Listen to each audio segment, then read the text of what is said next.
SR பத்தியா கவலையே படாதீங்கம்மா, விழிப்பா இருங்க. செத்து பந்தெல்லாம் பிடிச்சி இழுங்க, காலி பந்தெல்லாம் பிடிச்சி ஒரே அமுக்குங்க. ஓட்டு நம்ம பிஎல்ஓ இருக்காங்கல்ல, நம்ம பகுதியிலே போட்டுருப்பாங்கல்ல, அவங்கெல்லாம் விழிப்பா இருங்க. தூங்கவே கூடாது எலெக்ஷன் முடிகிற வரைக்கும். Night shift, second shift, third shift போட்டு வேலை செய். நான் டியூட்டி மட்டும் தான் செய்யணுமா? இதுதான் முக்கியமான டியூட்டி. தளபதியை செஞ்சார்ஜு கோட்டையில் அமர வைக்கின்ற டியூட்டி.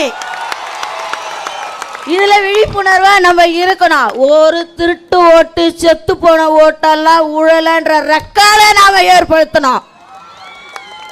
ரெண்டாவது, சில பகுதிகளன்னா பிஎல்ஓக்கு தாவேக்கனர் போய் ஹெல்ப் பண்ணா ஒன்றும் ஹெல்ப்பு கிடையாது. நான் கூட போனேன், வீடு கூட போய் கதவு தட்டினேன், மாதிரி ரீடிங் எடுக்கிற மாதிரி கதவு தட்டினேம்மா.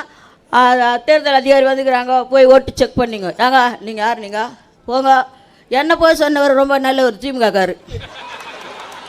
அவர் பொதுமக்களாக இருந்தால் நான் விட்டுருப்பேன், அவரே திமுகக்காரு. நான் என்ன போய் சொல்கிறது? நீ முதல்ல போனேன். நீ முதல்ல போ, நான் போகிறேன். என் மூஞ்சி பார்த்தா தெரியும் விவசாயப்படி. உன் மூஞ்சி பார்த்தா தெரியுமா? என் மூஞ்சி தெரியும் விவசாயப்படி தேவைக்குன்னு. உன் மூஞ்சி தெரியாதே. என்னது மக்களுடைய இது? நான் ஃபேஸ் வேல்யூ தான்.